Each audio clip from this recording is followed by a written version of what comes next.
Well, guys, I'm so glad that you came into counseling today. I think this is going to be great for all of us. I want you both to know that this is a safe place. Don't think of this so much as a room for counseling. Think of it as an airport terminal. We're going on a trip to destination happiness.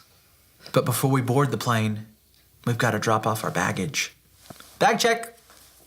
No carry-ons. Okay? Let's dive right in here. First things first, tell me about your sex life. Gary. Good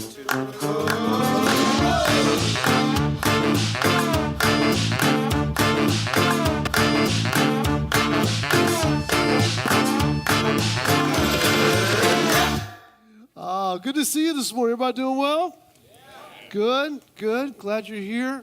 This morning we're going to jump into our series called Chemistry, and we're going to deal a little bit about communication.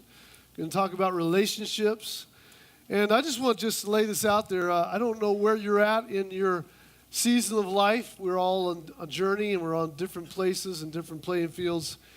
But I want you to know that we can all get better at relationships. So whether you're single this morning, doesn't make any difference. Whether you're newly married or whether you're engaged, whether or not you don't like other people or never want to get married, this is for you too.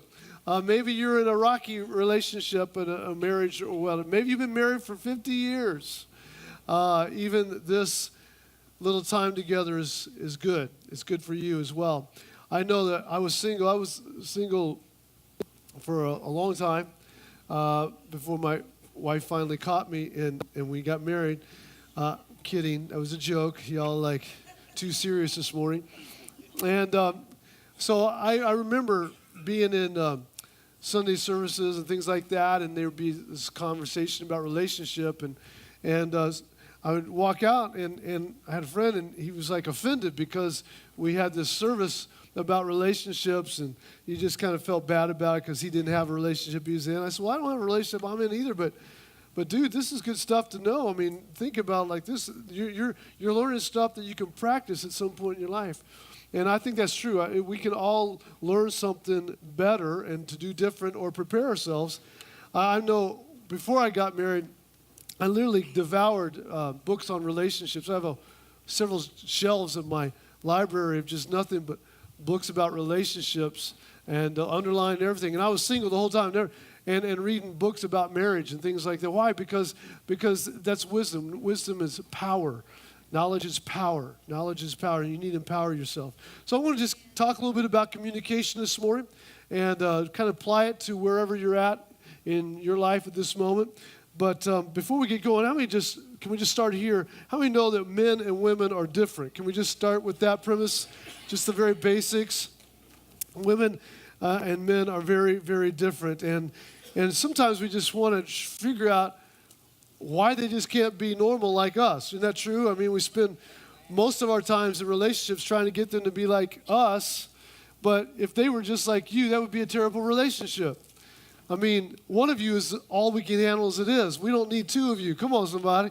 And so we need to begin to learn how to celebrate the differences that we both bring into a relationship. I think it's kind of funny even just how women and men communicate on a typical level. You know, it's said that women will use on an average day 20,000 words. Most men don't even know there's 20,000 words in the vocabulary. Come on. They're like, seriously? And the average man spends and uses 7,000 words in a day. And that's like a busy day for a guy. So, ladies, you wonder why he doesn't talk much when you come home, because he's used all of his words. He's out of words. 7,050. He's done. He's over. I know, but guys, it's great. They learned how to even communicate. We don't need a lot of words, men don't, to communicate. We've learned how to communicate even by grunting. And we can just grunt, sign language a lot, can just kind of communicate through outward. Like I can walk into a room, a bunch of guys, and I can look into a guy, and I can go, and we don't even talk, and I've just asked him, hey, dude, you all right? You feeling okay? He goes, yeah, I'm feeling good. I'm like, all right, good, we're all good. And I walk out. I mean, we just had a wonderful conversation. How many know this is the way it's in? This is a good relationship. Many women can't do. They don't get that. They don't understand that at all. Let me give you an example. So, woman number one, she walks into the room and woman number one looks at woman number two and she goes, "Hey, did you get your hair done?" Woman number two, "Yeah, I did. Thanks for noticing." Woman number one, "That's so cute. You think so? Really, you think so?" Woman number two says, "I wasn't sure if after I looked in the mirror and my hairdresser gave it to me, I thought it was a little bit too fluffy. I don't know. What, is it too fluffy looking to you?" "No," woman number one, no, it's perfect. I'd love to get my hair done like that. I think that's a beautiful haircut that you got. But I just can't do it because my face is too wide. It wouldn't look good around the edge of my face. You know what I'm saying? She goes, "Are you serious, woman number two? Are you serious?" "No, I think your face is adorable. I mean, you could get maybe one of those layer cuts. That looks so cute, layer cuts." And it was actually, I was going to do that, except, I really could. I was afraid it would accent my long neck. I got a long neck. "No, are you kidding me?" Woman number one says, "No, you have a perfect neck." Woman number, no, that's funny you would say that, but your neck is perfect and your shoulders are incredible. The way your hair just droops down on your shoulders and your shoulders are way there. Everything just drapes so well. And I mean, my arms are so short, I wouldn't be able to do that. Like the haircut you have, I just couldn't do that. That's just one little minor conversation that they have during the day. Guys, man number one, haircut. Man number two, yeah. Done. We're done. Conversation's over. That wore me out, just saying that. You know what I'm saying? I'm exhausted. Give me a cup of coffee. Wore me out, man. Can't talk to you too much, man. It's amazing how we're so different. We're so different. I think men should learn also that when women talk, not always do the words they say really mean what they say. Some men haven't figured that out yet, but you will. You will, I promise. For example, when a woman says the word fine, it's not fine. In fact, everything is totally opposite of fine at this very moment. What fine really means is, I'm done arguing with you, and I just need you to shut up right now. Fine. That's what that means. When she says 5 minutes, that's not 5 minutes. I'll be down in 5 minutes. You can watch the entire Super Bowl in 5 minutes. When she says nothing, like when you ask her, is something bothering you? You okay? Is everything all right? No, it's nothing. No, nothing is something. That's what nothing means. Nothing means something. You need to be on your toes and watch your back. That's what that means. Watch your back. Because she's getting ready to turn you upside down, inside out, and backwards in just a few moments when she says, no, nothing. No, nothing means something. When she says, go ahead with a raised eyebrow. Go ahead. I warn you, men, don't move. Don't take that as permission that you finally were desiring to have, because this is a dare. Don't buy into it. I promise you, it will lead to disaster. Now she says, go ahead with a normal eyebrow. Go ahead. Go ahead. Go ahead. Go ahead. Means you've worn her down and she gives up. That's a good thing. That's a good go ahead. That's a good, do whatever you want because she just don't care anymore. Now, if she gives you, this isn't a word, this is actually just when she gives you the loud sigh. A loud sigh means she thinks you're an idiot and is wondering why she's even wasting her time talking to you at this moment. A loud sigh. But a soft sigh man, men, enjoy the moment. Don't move. Don't breathe. Because this is a good moment in your life. She's happy. Soft sigh. Oh, and she says, that's okay. That's okay.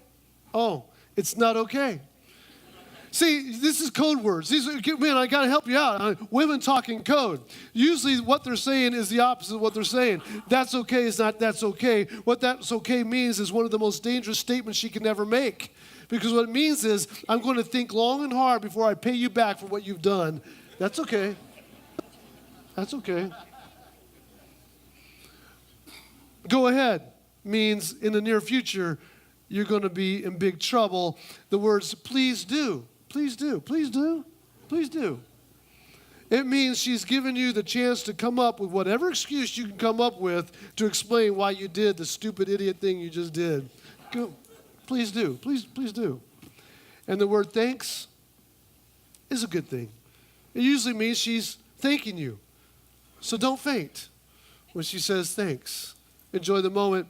And last, if thanks is followed with the words a lot, thanks a lot, then that means she's offended, usually followed by a sigh and followed by a conversation that ends with fine. Come on, somebody. How many know it's not always what they say? So let's talk about communication for just a few minutes this morning. Communication is very important. It's the lifeblood of a healthy marriage. Some would say the most important element of a marriage. Research has proven there's 3 reasons typically why a marriage breaks down. Finances is a big number 1. Number 2, number 3 would be sex. But number 1 is communication. And I think it's number 1 for a good reason, because if you have good communication, you can talk through the differences you have about sex or the differences you have about finances, and you can come to agreement. But if you can't communicate to begin with, you are in hot water. So communication truly is the strong foundation in which a good relationship is built. And if without this communication, basically all you have is a living arrangement. You're just living together. You're not really enjoying this beautiful relationship. And I think once we delve into what communication really can look like and be like between 2 people, it really is one of the most marvelous expressions of love you'll ever come into. I was a single guy, like I'd mentioned, and I was having lunch with a friend of mine and his mother, and we were talking, and she was married, obviously, and she asked me a question over the lunch table. She goes, JP, you thinking about getting married anytime? Got anybody you dating? And I said, no, I'm single, I'm good. I'm fine until God brings me whoever I need. And sorry about that, sweetheart, called you a whatever. And so she said, listen, enjoy being single. Enjoy it. It's a beautiful time of your life. I'm like, well, I think there'd be a lot of people that would disagree with that, but yeah, sure, I think I need to. And she stopped talking, and with tears coming out of her eyes, she put her fork down. And she said, people that are single think they are the most lonely people in the world. She goes, but let me tell you something. There's something lonelier than being single. I said, what is that? She said, being married to someone who will not talk to you. That is lonelier than ever being single. Later I would find out that she was in a marriage crisis herself, and her own husband had not talked to her and said one word in 3 months. Not one word. He was an angry man. He came home from work. He wouldn't talk to her. She would make dinner for him. Do all that. He wouldn't say thank you. Wouldn't say nothing for 3 months. Obviously, the marriage didn't last much longer after that. So we need to learn to communicate. We need to learn how to love one another through words. Let's just talk about what the Bible has to say about communication for just a few minutes. The book of Psalms, verse 17, verse 3, though you probe my heart and examine me at night, though you test me, You will find nothing. Why? Because I have resolved that my mouth will not sin. Have you resolved that your mouth won't sin? Have you resolved that I'm going to live my life in such a way that my words will not offend?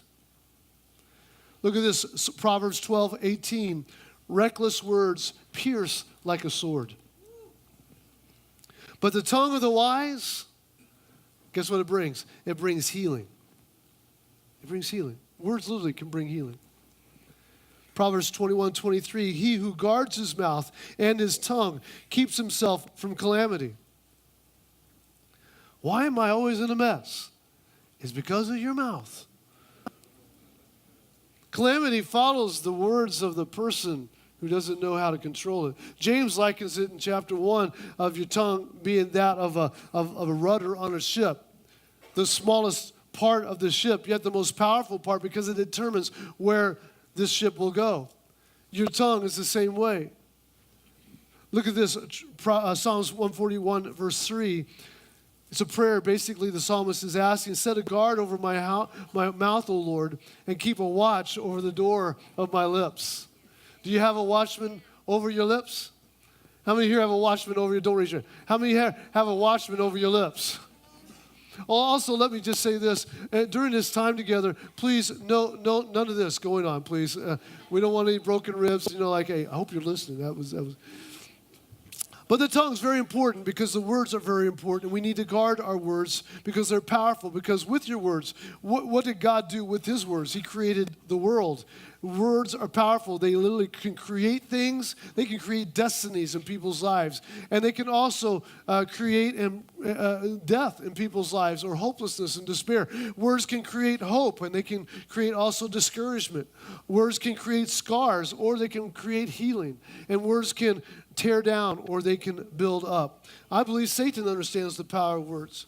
I believe that's why Satan tries to trick you into being one of these people that just says whatever comes to your mind and you're very proud of it. You wear it like it's a badge. I just say what I think. Yeah, well, you're an idiot. That's what you are. That's and we all think that about you, but you're the only one that doesn't know you're an idiot.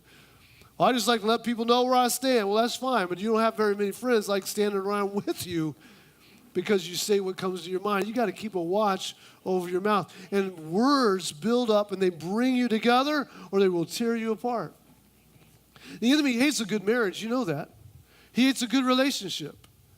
He hates to see anybody walking together in agreement. Because, you know why? Because it takes love to walk in agreement with someone. Listen, if you can't stand someone, you hate somebody, guess what? You're as far away from them as you can get, right? It's people that walk together that are people that are walking in agreement. And if you're walking in agreement with someone, that means that there's a price that you're paying to do that. It also means that you are giving to them some things that you could probably use for yourself, but you're giving it away. Relationships, it's a picture. Here's why the enemy hates relationships that are good, because they're a picture of God in the earth. You got a man, you got a woman, they come together and together they look like God. Because God is both male and female. Did you all know that? God is both male and female. Out of that, God made us. We are made in his image. He's not a male, he's not a female, he's both. And God creates a male, he creates a female, and brings them together. And when you have two people walking in harmony, guess what you look like? You look like God in the earth. Don't shout me down. And this is why Satan hates that, because Satan doesn't want people to see what God looks like. What does God look like? God is love. And whenever you have two people walking together, loving one another, what you're actually seeing is God in the earth. So when you have that little upset, that little hiccup with your friend or your spouse or whoever you're in relationship with, and it's just really become divisive and divisive, when you have that, guess what? The picture of God is being marred. But when you have relationship and you're walking together in love, man, the picture of God is being blown up. So how do you know if you struggle with communication? Some people don't really know. Well, I think I'm a good communicator. I know people that think they're good communicators and they're not good communicators. What are some signs that you can know that you're struggling with communication? Here's a couple. Number one, you get defensive when your spouse questions you about something. Hey, what'd you do? What happened to that $100 that we got the other day? What? I didn't spend it. I mean, suddenly defensive mode. Guess what? You need to work on your communication skills. Because suddenly you think they're accusing you, they're just asking a question, you took it defensively, and now you've hurt their feelings. Another way that we can find we have some communication problems is that we're disrespectful and demeaning when our spouse perhaps communicates their needs. Oh, seriously? You're fearful of that? That's silly. That's stupid. It's just a mouse. Well, it scared me. It's just a stupid mouse. Grow up. Oh, yeah, guess what? You have just caused her to resent you. You now don't care about her feelings. And we'll talk more about that in a minute. How about this? You want to lecture your spouse in order to win an argument. You're going to make sure that we're going to have this discussion that you're going to come out on top, and you're going to let him or her know how come they're wrong. And while they're trying to talk, you're not even listening to what they're saying, but you're already building a case of how you're going to dismantle their point of view when you just get a chance for them to stop talking. You're not even hearing what they're saying, much less knowing what they're feeling. How do you know you need some help in your communication skills? Well, maybe it's because you want to raise your voice and use a harsh tone whenever things are not going your way. Someone told me this, and I think it's to be true. They said, the moment you raise your voice in a conversation, you have suddenly lost control. Because suddenly you have moved from having a conversation to beginning to manipulate the person to cower down and to line up into your point of view. Tone, loud voice, arguing with tone, loud, because this is very important because many people cannot even handle conflict because they begin to, like this, next thing you know, they're yelling, screaming, and pots are flying, and lamps are flying all across the room, and then one person just leaves and shuts the door, won't come back for 2 or 3 days. How many know you have a little communication problem? Okay, I'm just going to move on. Here we go. 3 things that we need to know about marriage this morning. 3 things we need to know about marriage. If you know these 3 things, it's going to really help you a whole lot in your relationships. Number 1, in 5 years, you will not be the same person you are right now. That doesn't mean you may be better, because you could be worse. But I guarantee you will not be the same person in 5 years as you are right now, because there are no neutral positions in life. You're either growing or you're diminishing. So you're not going to look the same in 5 years, which depends on a lot on what you do with number 2. Number 2, success happens on purpose, not by accident. In other words, it takes some work. We lived in this neighborhood in the Midwest, and in order to get into our neighborhood, I have to drive by this house, and this guy's yard was immaculate. I mean, you literally could have probably taken your dinner and set it down on his grass and eaten it and been fine. It was just totally immaculate. Not a weed to be found, just nothing but grass. And then on top of that, he had a chain link fence, and he planted these beautiful shrubs around the chain link fence, had a water fountain, and that it was always bubbling and water coming out of it, had a little gazebo with vines growing around the gazebo, flowers, rose bushes, everything, little mulch around, beautiful. And this is the house I had to pass by every time I went to my house. And one day I was walking by his house, and I stopped, and he was out there in his yard. And I said, sir, I just got to tell you, I like you, and some parts of me don't like you. I was just kidding with him. He goes, what? I said, your yard's just beautiful, this and that. And I went on just bragging about his yard. I could tell I was making him feel good. And I said, I just got to ask you, how do you do it? I said, I live around the corner, right up there. I mean, I got the same soil. I got the same size lot that you have. I got the same sunlight. I got everything just like you. But your yard is so beautiful. I said, what's the secret? He goes, hard work. I mean, that's what it is about anything. Your marriage looks like it looks because that's the way you want it to look. No, it would look a lot different if he would just pick up his socks and quit burping everywhere. No, your marriage is just like it is because you want it to be that way. And so does the other person. Your relationships reflect the amount of effort that you put into them. And you have the relationship with God that you have simply because it is the reality of the amount of work that you put into that. Any relationship, whether it be with God, be with a spouse, be with friends, is a result of the amount of work that you put into that relationship.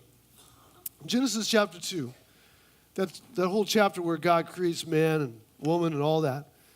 He says, therefore shall a man leave his father and mother and cleave unto his wife. The leaving and the cleaving, part of an aspect of relationships. And they shall be one flesh. Leave, in other words, sometimes some people don't realize this early on in marriage, but it takes a process of leaving mom and dad.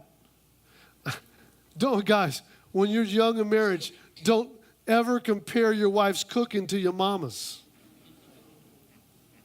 You know what? These green beans taste nothing like my mama's. Well, then you need to go sleep at your mama's house tonight. Come on, that's exactly what she's going to say. Sometimes you got to remember, I left mama and papa, or whatever.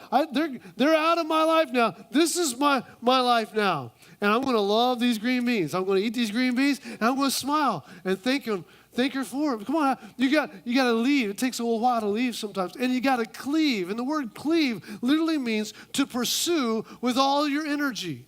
To pursue with all of your, in other words, it takes a lot of effort and it takes a lot of work. Marriage takes a lot of work. It takes work. Whenever you see two happily married people in your mind, they look like this is the most happy. It's because they have worked hard to get there. She just happened to marry the right man. I married the loser. I don't know, how did I get stuck with this guy? No, she has what she has because her and him are working hard and making it what it is.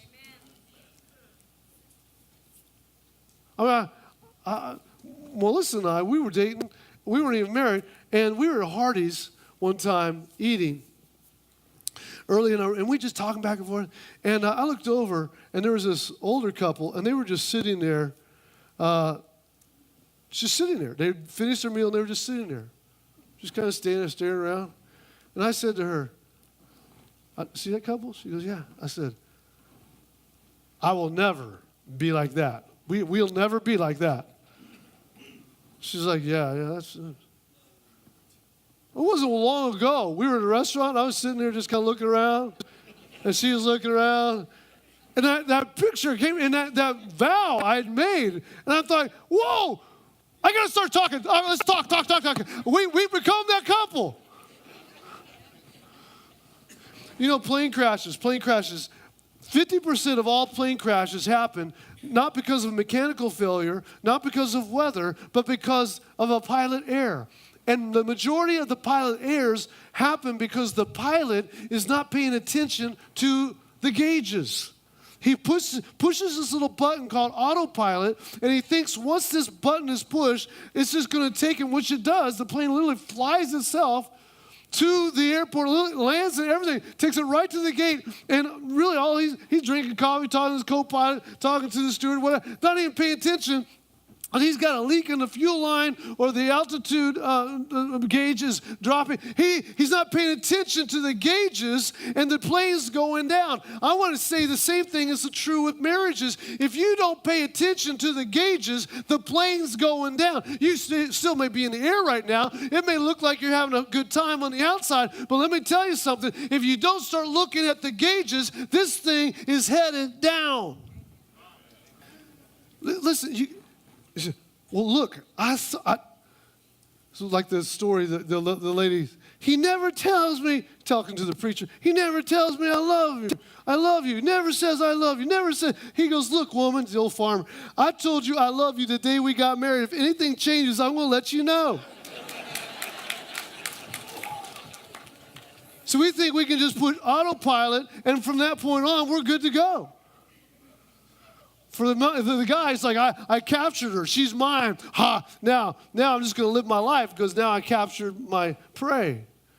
I know it sounds archaic, but it's true in many instances. You have to work at the relationship. I had a couple that came to, it's a true story, came to and sat down. She made the appointment, marriage counseling appointment, and most women make the appointment. The guys typically don't do, but she made the appointment. She drug her husband. I could tell he didn't want to be there. He's like sitting here like, oh gosh.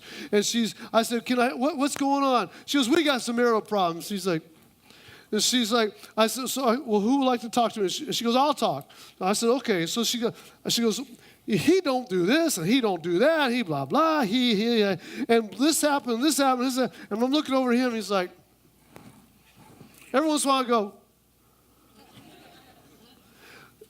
After about 20 minutes, I shut her down. It was just like too much. It was overwhelming. I said, okay, I think I get the picture. I said, sir, what about you? What do you have to say about all this? He goes, this is true. He goes, I don't even know why I'm even here right now. I'm like, seriously? He goes, I thought our marriage was fine. This is all brand new to me. It's the first time I've ever heard any of this stuff. Seriously. She's like, that. When he said that, she was like, oh.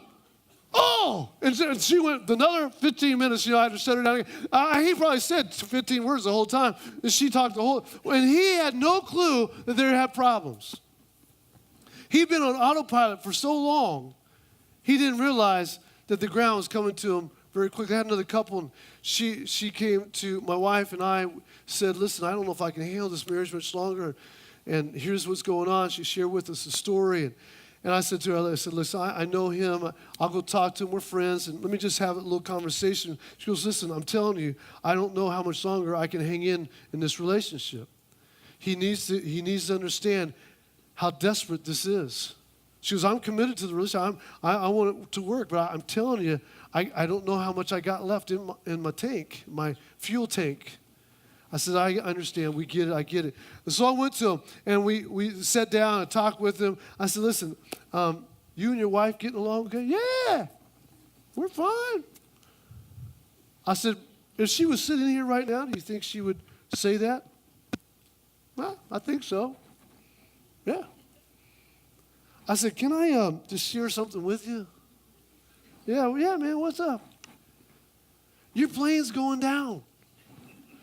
You're about to crash. She's almost out of here. What are you talking about? I'm serious, bro. She's almost gone. You need to pay attention to this relationship. And I gave him some tips. Here's what you need. Here's some things I think would really be helpful. He's like, look, I appreciate you, just doing whatever you're doing, but I think we're good. I said, listen, please do not leave this time together without hearing me. You are not good. About 3 months later, I went to the door, and there he was. Tears, looked like he hadn't slept in days. Hair all messed up, hadn't bathed. Dude, come on in. What's on? What's up? She left me, man. She left me. My heart just sank. It dropped. You were right. I didn't know. I didn't know. I didn't know. I thought it was fine. And she was gone. And we tried to work through that whole thing, and unfortunately that didn't really work. But the reality was he had an opportunity to save it before it went down, but he ignored the gauges. Marriage takes work. It doesn't happen without work. Which leads me to 3 little points I want to make real quickly about point number 2. So we're point number 2, 3 little understatements, substatements. There's 3 misconceptions about marriage. First misconception, that marriage should be effortless. We shouldn't have to work at this. She should just know what I'm saying or what I mean or what I need. He should just know what I need and get it. I don't understand. How come this is so hard? The Bible says, Genesis 2:24, for this reason a man will leave his father and mother and be united to his wife, and what? They will become one flesh. They will become. You just don't, it just not happen. You have to will it to become it. You have to work at becoming it. The one Hebrew definition of that scripture is when God created man and woman, he created them so differently that literally when the man zigs, the woman zags. Is the best way we can explain it. God made man and woman so they were united. God pulls them apart and says, now this will be the male part, this will be the female part, but when they come together, they will, where she zigs, he'll zag, where he zags, she'll zig, and you look together, absolutely perfect together. But you're so opposites when you're not together. And that's what God does. He brings us together. It takes work to bring the zipper together. Come on. It takes effort. It doesn't just happen overnight. You have to work out your differences and begin to appreciate and celebrate the complete opposites that you are. And so, secondly, underneath that, we have to understand that emotions never change. This is the misunderstanding. This is the misconception about marriage, that emotions never change. Well, guess what? It's not about emotions to begin with. That love is a decision. Well, I don't love her anymore, and so I'll never love her again. Or I don't love him anymore, and so it's over with. I just don't love him anymore. Guess what? That's not true. But first of all, you need to understand that love isn't a feeling. That's Hollywood. The reality is love is not a noun, it's a verb, it's an action. God so loved the world. What did he do? He gave. How do I know he loves me? He gave something to me. He gave me something that was priceless. How do I know she loves me? She gives. How do I know? How does she know I love her? I give to her. Love is always an action, and that is encouraging because that means that even though you don't feel like you love or are loved now, you can through a series of actions. It will all come back. That's good news. Well, the car's not running right. I don't know why. Well, if you put oil in it, come on, and you put some gas in it, and you put the pedal down, I promise you it's probably going to start running a little smoother. It's all about actions that you take, which leads me to the third misconception, that love can never be restored. I'm telling you, that's the opposite. Love can be restored. The church of Ephesus, that God wrote Revelation 2:4, the apostle said, John said to the church, he said, do your first works over. You've lost your first love, so do your first works over. Go back to what you did to get the love, and now do it again.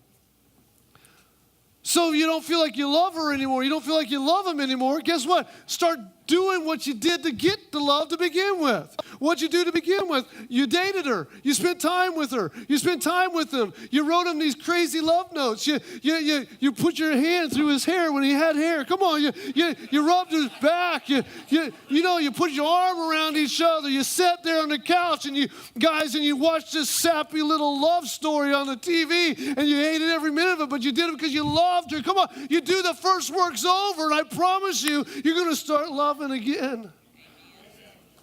Yeah. I promise you. Which leads us to number 3. We got to quickly. Success happens when you're both committed to the relationship. You got to be committed. If you go into a relationship looking for the back door will come. It will come. Amos 3:3, how can any two walk together unless they be agreed? You come into an agreement and you realize this is not a contract that can be broken because some new certain circumstances came about. No, it's a covenant that you make with one another. And you realize that God has brought you together. And God has brought you together. Why? Listen, people go, well, I'm just looking for my soulmate. Waiting for my soulmate to just show up in my life. As if God's made this perfect person that's just going to be just this knight in shining armor is going to show up in your life and just be everything to you that Hollywood says they're going to be. Let me say, there's no such thing as this perfect soulmate. Soulmates are made. They're not just created and dropped into your lap. You make a soulmate through time of disappointments and sorrow and going through valleys together and going through victories together and going through triumphs together and shedding tears together and mourning together. This is how a soulmate is made. And you go through that long enough, there's nothing that's going to tear you apart. I was visiting this old couple. They've been married, like years. They were up in their 90s, and they've been married so long, and they're a wonderful couple. And they lost their teeth, the hearing aids, the whole everything. And lovely couple. And I go visit them all the time. I dropped in one day, and I said, how you doing, Joe? I'm doing good, doing good. And and we talk, and he goes, yeah, we've been married, and he loved to brag about how long they've been married. I said, and I would always, that's so cool. And one day he goes, you know what? I made a mistake. I said, what'd you make? She's right there. He looks at her and goes, I made a mistake. I said, what you mean, Joe? He goes, I waited too long to trade her in. I couldn't get no value for her anymore. Joe. She do this to him all the time. Since having this relationship with one is you're so in love, you've gone through so much stuff. Why would you want to trade in that anyway? All these years, all these experiences you've had together. So last, I'm going to end with this. We're going to be done. I want to give the ladies and the men, each of you, for the ladies, I'm going to give you the number one need of every man. And for all the men, I'm going to give you the number one need that every woman has. Isn't this good? Wouldn't you like to know that? This is some good information here. If you're going to build your communication skills, you're going to have to know what your wife or your spouse or future spouse needs. Okay, here we go. Number one need of a woman. Men, listen up. She needs to hear words of security.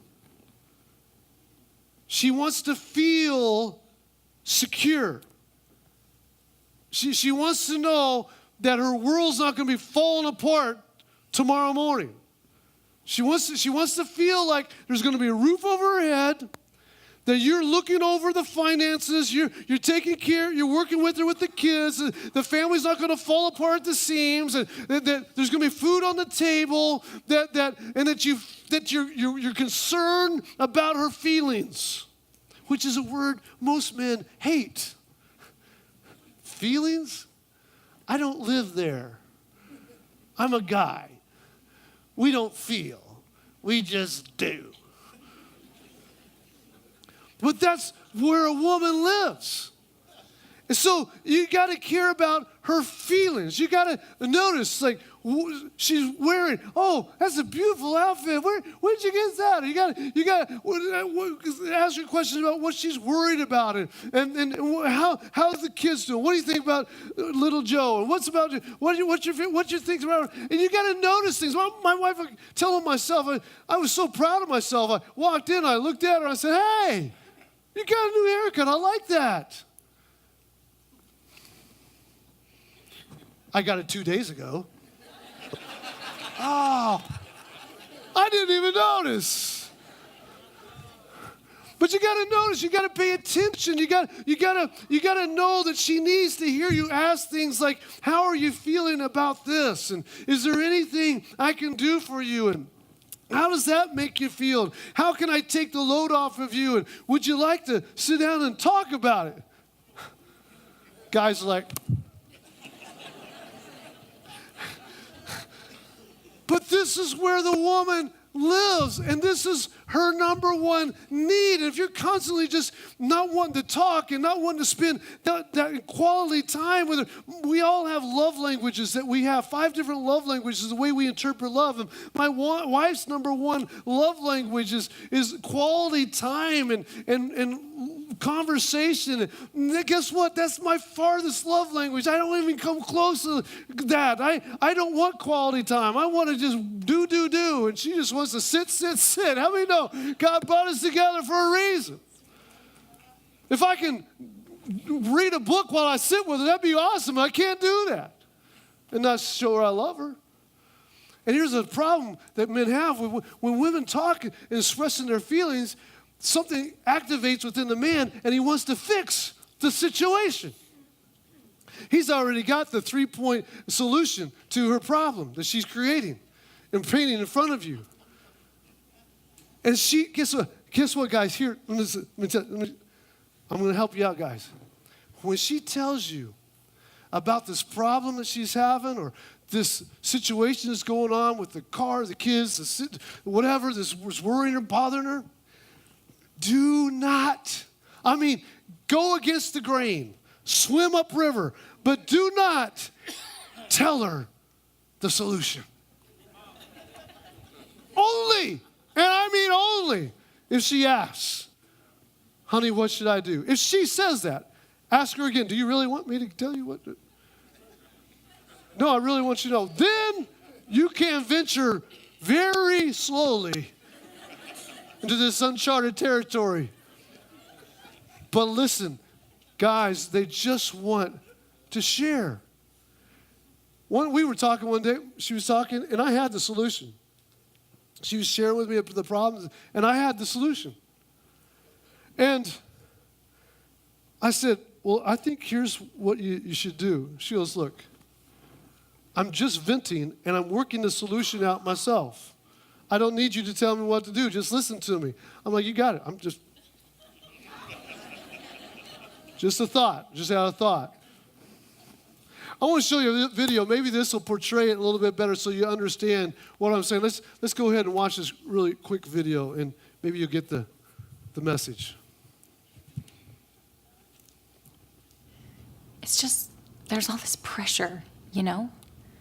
And sometimes it feels like it's right up on me, and I can just feel it, like literally feel it in my head, and it's relentless. And I don't know if it's going to stop. That's the thing that scares me the most, is that I don't know if it's ever going to stop. Yeah. Well, you do have a nail in your head. It is not about the nail. Are you sure? Because, I'll bet if we got that out of there... Stop trying to fix it. No, I'm not trying to fix it. I'm just pointing out that maybe the nail is causing... You always do this. You always try to fix things when what I really need is for you to just listen. Yeah, see, I don't think that is what you need. I think what you need is to get the nail See, out. you're not even listening now. Okay, fine. I will listen. Fine. It's just, sometimes it's like there's this achy, I don't know what it is. And I'm not sleeping very well at all. And all my sweaters are snagged. All of them. That sounds really hard. It is. Thank you.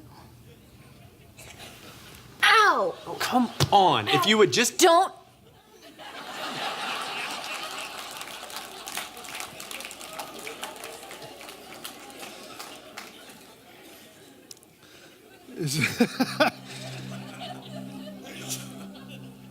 It's really not about the nail, guys. It's not about the nail. It's just about listening. It's just about listening. So now the ladies, don't you want to know about what the men need? One yes. I got one yes in this entire room. Seriously?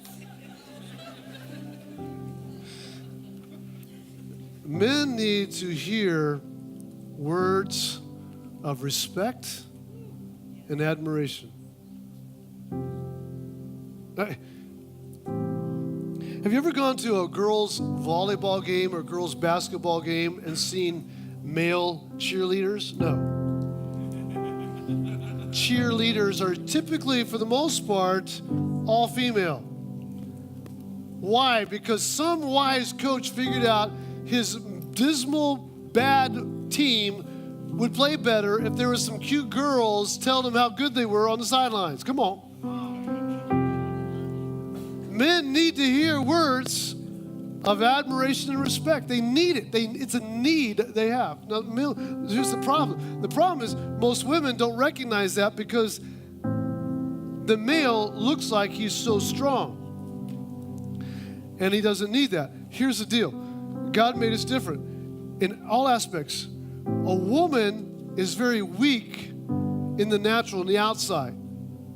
Can't usually carry as much as a man, can't lift as much as a man, isn't as strong as a man on the outside. But on the inside, she's strong as an ox. She feels things, she carries things, she nurtures things, she has compassion for things, she's sympathetic, she shows mercy. All these things that guys just don't get many times. But just as she is strong on the inside and weak on the outside, guess what? Men are strong on the outside. Give me that tree. I'll move that tree. Give me that transmission. I'll pull it out with my bare hands. They're strong on the outside, but guess what? Just as strong as men are on the outside, they are very weak, ladies, on the inside. But they put off on such a good show that you would never know that. They don't talk about their fears. They don't talk about their anxieties. They don't talk about how worried they are that they might lose their job. They don't talk to you about the concerns they have, the decisions they made that may not work out, the business may tank. They are fearful on the inside, and they don't want to let anybody know because they got a good game going on. They don't want people to discover how fearful they really are on the inside. I know I'm not talking to any man here this morning, but believe me, they're there. And they desperately need to hear a voice in their sphere that says, you can do this. You were made for this. We believe in you. You're awesome. I admire you so much. I'm so thankful God put you in my life. I couldn't imagine being married to anyone better than you. Would you tell those words to a man?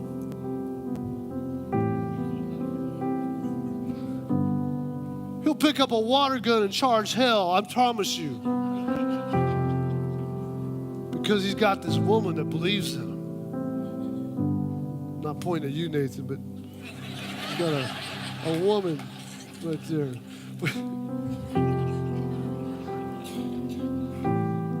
I'm telling you, women, that's what men need. So let's all stand to our feet now that we're all experts in communication. Awesome.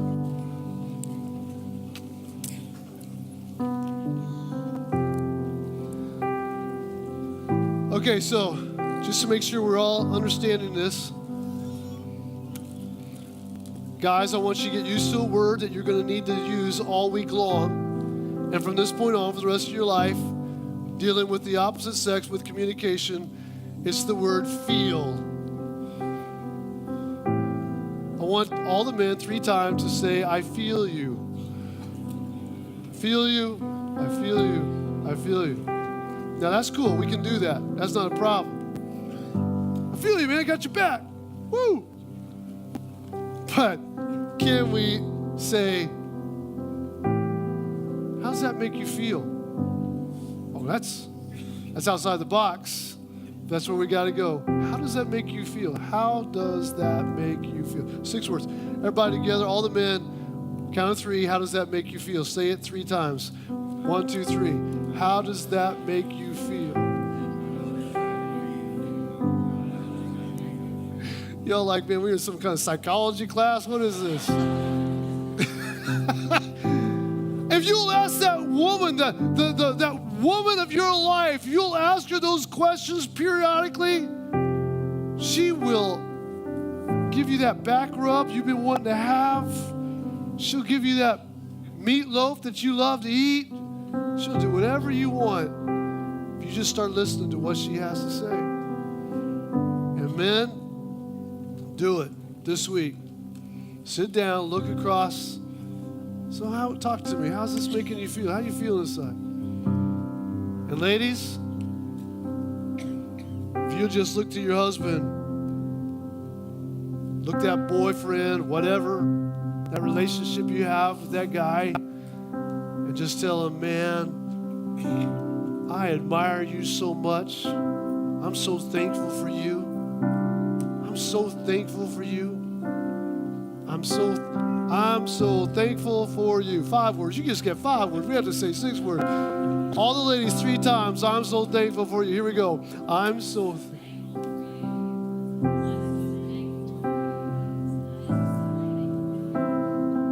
Thank you, babe. Appreciate that. Awesome. The guys need to hear that. Ladies, the guys really need to hear that.